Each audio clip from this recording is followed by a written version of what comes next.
Yannick, comme tout bon comédien, tu as un nom de scène. Est-ce que tu peux nous le dire, c'est lequel et d'où te vient ce nom-là? C'est Ian Harrison.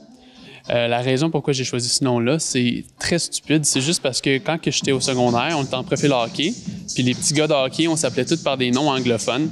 Puis moi, Yannick Brouillette, c'est pas très anglophone. Rendu à me trouver vraiment un nom de lutte, je trouvais que c'était unique. Fait que c'est pour ça que j'ai choisi ça. Tu m'as fait connaître le sport de la lutte. J'aimerais que tu nous dises un peu comment ça a commencé pour toi, cette passion-là. C'est vraiment depuis que je suis tout petit, 3, 4 ans, 5 ans. Je regardais ça à la télé avec mon père. Puis il y a beaucoup d'enfants à cet âge-là qui veulent être dans la Ligue nationale de hockey ou dans la NFL. Moi, ça a toujours été la WWE depuis que je suis tout petit. Je me suis entraîné pendant 3 ans. Puis l'année passée, j'ai fait une tournée en Europe. J'ai lutté aussi aux États-Unis. Tu fais une carrière à l'international. C'est pas rien, surtout dans le sport au Québec. Comment tu as fait pour percer à ce niveau-là? Je voudrais pas dire que j'ai percé à l'international parce que je suis juste allé dans chaque pays une fois. J'aime penser que j'ai percé un peu dans la lutte au Québec. J'ai remporté des championnats comme à Thetford Mines Victory Ring. Je suis champion là-bas. Je suis champion par équipe au sommet de la lutte à Hawkesbury. Les sacrifices, c'est sûr qu'il y en a tous les jours. Les choix de mon alimentation, le temps que je passe dans le gym. Et c'est surtout aussi toute la route que je fais. Il faut savoir que quand j'étais prêt à commencer à lutter, c'est là qu'il y a eu la pandémie. J'ai eu 2 ans supplémentaires pour m'entraîner sans avoir été vu nulle part au Québec. Fait que quand j'ai commencé, au lieu que ça fasse 1 an que je luttais, techniquement, ça en faisait 3. Fait que j'ai eu un plus gros impact quand j'ai fait mes débuts. Fait que TVA Sport, Pat Laprade m'a élu recrue de l'année. Le but, c'est de continuer dans cette vague-là puis d'en gagner d'autres.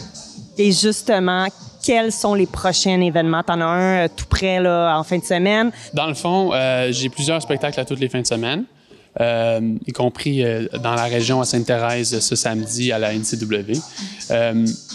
Mon palier en ce moment, mon objectif numéro 1, c'est de décrocher un contrat de développement indépendant avec la WWE.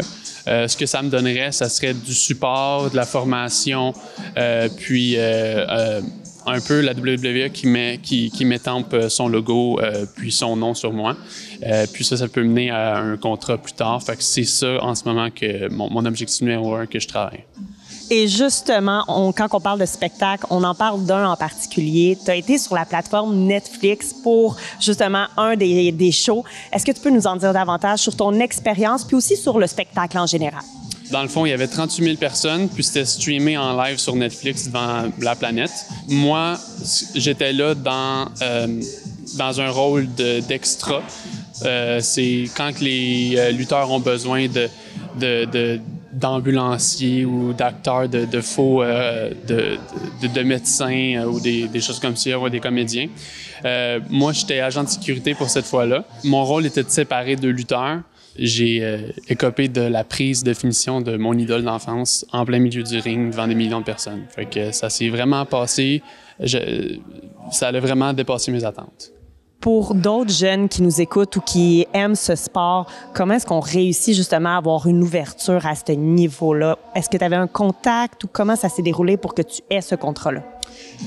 Pour la WWE, il n'y a pas vraiment de gens en contact au Québec. Moi, ce que j'ai fait, c'est que j'ai suivi un recruteur. J'ai assisté à son séminaire à Montréal, j'ai assisté à son séminaire à Toronto, puis la semaine d'après, je suis assisté au même séminaire au New Hampshire. Il a vu ma persévérance, puis il a décidé de me donner une chance. Aussi facile que ça, la persévérance, c'est vrai que c'est toujours la clé. C'est quoi l'importance, justement, d'avoir une inspiration? Parce que je suis certaine qu'un jour, c'est toi qu'on va regarder, tu vas être l'inspiration. Mon idole depuis que je suis tout petit, c'est Randy Orton, la personne qui m'a donné sa prise de finition. Mais j'ai un autre idole aussi, il s'appelle Kevin Owens. C'est parce que lui, il est québécois, il vient de la Rive-Sud à Marieville. Puis il a travaillé, il a persévéré pendant des années dans les circuits indépendants avec pas beaucoup d'argent. Puis il est rendu au top de la WWE. Puis ça, c'est une très grande inspiration parce que je me dis que si lui était capable de le faire, moi aussi je suis capable de le faire. Allez à la rencontre de Yannick aka Ian Harrison. C'est un athlète rempli d'énergie et de détermination. Je vous invite à l'encourager, le supporter. Tout votre appui dans ses projets vont l'emmener à atteindre son objectif. Moi, je vous dis à la prochaine.